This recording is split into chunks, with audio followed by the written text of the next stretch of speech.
ਅੱਜ ਨਾ ਜੀ ਅਸੀਂ ਗਏ ਬਟਾਲੇ ਆਜ਼ਾਦ ਕਸ਼ਮੀਰ।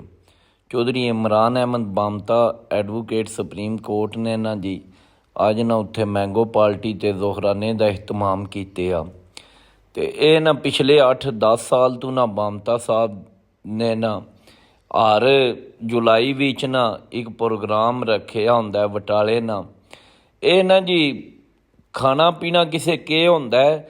ਇਹ ਜਿਹੜੇ ਇਕੱਠ ਖਾਣੇ ਹੁੰਦੇ ਨੇ ਇਹ ਇੱਕ ਜਬਰੀ ਮੁਲਾਕਾਤ ਦਾ ਬਹਾਨਾ ਹੁੰਦਾ। ਸਾਰੇ ਦੋਸਤ ਅਹਿਬਾਬ ਵੀਰ ਭਾਈ ਇਕੱਠੇ ਹੋ ਜਾਂਦੇ ਨੇ, ਮਿਲਦੇ ਨੇ। ਅਤੇ ਚੌਧਰੀ ਇਮਰਾਨ ਸਾਹਿਬ ਨਾ ਜੀ 8-10 ਸਾਲ ਤੋਂ ਨਾ ਆਪਣੇ ਜਿਤਨੇ ਵੀ ਗੁਜਰਾਤ ਬਾਰ ਦੇ ਮੋਅੱਜ਼ਜ਼ ਵਕਲਾ ਸਾਹਿਬਾਨ ਨੇ ਉਹਨਾਂ ਦੇ ਨਾ ਆਨਰੀ 'ਚ ਨਾ ਜੀ ਇੱਥੇ ਮੈਂਗੋ ਪਾਰਟੀ ਅਤੇ ਜ਼ੋਹਰਾਨੇ ਦਾ ਇਹਤਮਾਮ ਕਰਦੇ ਨੇ। ਅਤੇ ਬੜੀ ਅੱਛੀ ਮਹਿਫਲ ਸੀ, ਬੜੀ ਰੌਣਕ ਸੀ।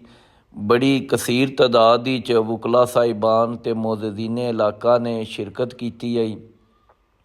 ਅਤੇ ਤੁਹਾਨੂੰ ਪਤਾ ਜਿਸ ਤਰ੍ਹਾਂ ਕਸ਼ਮੀਰ ਦਾ ਮੌਸਮ ਅਤੇ ਕਸ਼ਮੀਰੀ ਲੋਕ ਖੂਬਸੂਰਤ ਨੇ, ਇੰਨੇ ਉੱਥੇ ਦੀ ਨਾ ਫਿਜ਼ਾ 'ਚ ਨਾ ਇੱਕ ਅਜੀਬ ਤਰ੍ਹਾਂ ਦੀ ਅਪਨਾਈਅਤ ਹੈ ਜਿਹੜੀ ਉੱਥੇ ਜਾ ਕੇ ਮਹਿਸੂਸ ਹੁੰਦੀ ਹੈ। ਉਹ ਗੱਲਾਂ ਨਾਲ ਜਾਂ ਵੇਖਿਆ ਉਂਝ ਵੀਡੀਓ ਵੇਖਣੇ ਜੋ ਕਿ ਮਹਿਸੂਸ ਹੋਣੀ ਹੁੰਦੀ ਹੈ। ਅਤੇ ਉੱਥੇ ਨਾ ਜੀ ਬੜੀ ਅੱਛੀ ਗੈਦਰਿੰਗ ਸੀ ਅਤੇ ਸਾਰੇ ਦੋਸਤ ਅਹਿਬਾਬ ਆਏ ਹੈ, ਬੜੀ ਗੱਪ ਸ਼ਪ ਹੋਈ ਹੈ। ਅਤੇ ਬੜਾ ਇੱਕ ਨਾ ਜੀ ਚੀਜ਼ ਮੈਂ ਇੱਥੇ ਕਹਿਣਾ ਚਾਹੁੰਦਾ ਵਾਂ, ਉਹ ਨਾ ਅੱਲਾ ਪਾਕ ਨੇ ਨਾ ਹਰ ਇਨਸਾਨ ਵਿੱਚ ਕੋਈ ਨਾ ਖੂਬੀ ਰੱਖੀ ਹੁੰਦੀ ਹੈ। ਅਤੇ ਜਿਹੜੀ ਬਾਮਤਾ ਸਾਹਿਬ ਵਿੱਚ ਅੱਲਾਹ ਤਾਲਾ ਨੇ ਅਲੀਮੀ ਆਜਜ਼ੀ ਔਰ ਤਵਾਜ਼ਿਆ ਵਾਲੀ ਸਿਫਤ ਹੈ ਨਾ, ਇਹ ਮਹਦੂਦਾ ਚੰਦ ਲੋਕਾਂ 'ਚ ਹੁੰਦੀ ਹੈ ਅਤੇ ਇਹ ਬੜੀ ਵੱਡੀ ਸਿਫਤ ਹੈ। ਇਹ ਵੇਖੋ ਹਾਂਜੀ ਕਸ਼ਮੀਰੀ ਦਰਖਤ ਜਿਹੜਾ ਕਿ ਹੁਸਨ ਨੇ ਕਸ਼ਮੀਰ ਦਾ, ਅਤੇ ਇਹ ਜੀ ਸਾਰੇ ਅੰਬ ਦੇ ਹੀ ਦਰਖਤ ਨੇ ਅਤੇ ਇਹ ਤਕਰੀਬਨ 400-500 ਸਾਲ ਪੁਰਾਣੇ ਨੇ। ਅਤੇ ਇਹ ਜੀ ਪਿਓਰ ਦੇਸੀ ਅਤੇ ਆਰਗੈਨਿਕ ਅੰਬ ਨੇ, ਖਾਦਾਂ ਅਤੇ ਸਪਰੇਆਂ ਤੋਂ ਪਾਕ। ਅਸੀਂ ਤਾਂ ਨਿਰਾ ਬਾਜ਼ਾਰ ਹੀ 'ਚੋਂ ਜ਼ਹਿਰ ਖਾਂਦੇ ਹਾਂ ਨਾ ਲੈ ਕੇ, ਜਿਨ੍ਹਾਂ 'ਤੇ ਮੁਖਤਲਿਫ ਕਿਸਮ ਦੀਆਂ ਸਪਰੇਆਂ ਅਤੇ ਉਹ ਪਤਾ ਨਹੀਂ ਕਿ ਕੋਈ ਉਹਨਾਂ ਨੇ ਕਿਤਨੀਆਂ ਕਿਸਮ ਦੀਆਂ ਖਾਦਾਂ ਮਿਲਾ ਕੇ ਅਤੇ ਉਹ ਪਕਾਏ ਹੁੰਦੇ ਨੇ। ਅਤੇ ਇਹ ਨਾ ਜੀ ਅੰਬ ਨੇ ਨਾ ਜਿਹੜੇ ਇਹ ਪਿਓਰ ਦੇਸੀ ਅੰਬ ਨੇ, ਅਤੇ ਇਹਨਾਂ 'ਚੋਂ ਜ਼ਿਆਦਾਤਰ ਜਿਹੜੇ ਦਰਖਤ ਨੇ ਉਹ ਤਕਰੀਬਨ 500 ਸਾਲ ਪੁਰਾਣੇ ਨੇ। ਉਸ ਜ਼ਮਾਨੇ 'ਚ ਨਾ ਇੱਥੇ ਨਾ ਚਿੱਬ ਹੁੰਦੇ ਆ, ਹਿੰਦੂ ਚਿੱਬ, ਉਹਨਾਂ ਦੇ ਹੱਥਾਂ ਦੇ ਲਾਏ ਇਹ ਦਰਖਤ ਨੇ।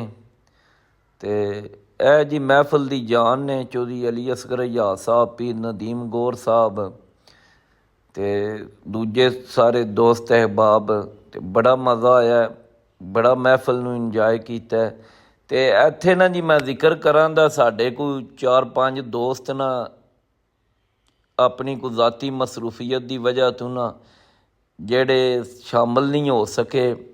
ਸਰੇ ਫਰੀਸਤ ਉਹਨਾਂ ਹੀ ਮਿਰਜ਼ਾ ਅਬਦ ਸਾਹਿਬ ਨੇ, ਅਤੇ ਉਹ ਯੂਰਪ ਦਾ ਵੀ ਕਾਮਯਾਬ ਦੌਰਾ ਕਰਕੇ ਅਤੇ ਪਰਸੋਂ ਹੀ ਵਾਪਸ ਆਏ ਨੇ, ਲੇਕਿਨ ਉਹਨਾਂ ਦੀ ਤਬੀਅਤ ਨਾਸਾਜ਼ ਸੀ, ਇਸ ਵਜ੍ਹਾ ਤੋਂ ਨਹੀਂ ਸ਼ਾਮਲ ਹੋ ਸਕੇ। ਉਹਨਾਂ ਦੀ ਬੜੀ ਕਮੀ ਮਹਿਸੂਸ ਹੋਈ ਹੈ। ਅਤੇ ਅੰਬ ਸ਼ੰਬ ਖਾ ਕੇ ਨਾ ਹੁਣ ਦੋਸਤ ਸਾਰੇ ਨਾ ਥੋੜ੍ਹੀ ਜਿਹੀ ਚਹਿਲ ਕਦਮੀ ਕਰਨ ਲੱਗੇ ਨੇ ਤਾਂ ਕਿ ਨਾ ਖਾਣਾ ਆਸਾਨੀ ਨਾਲ ਖਾ ਲਈਏ।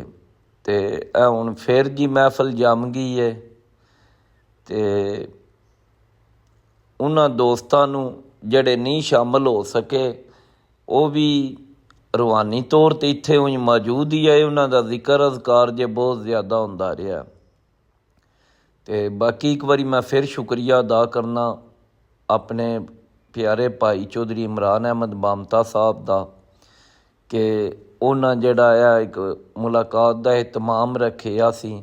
ਅਤੇ ਚੌਧਰੀ ਇਮਤਿਆਜ਼ ਅਹਿਮਦ ਦੀਵਾਨ ਰਈਸ ਆਜ਼ਮ ਆਫ ਟਾਂਡਾ ਉਹਨਾਂ ਦਾ ਵੀ ਸ਼ੁਕਰੀਆ।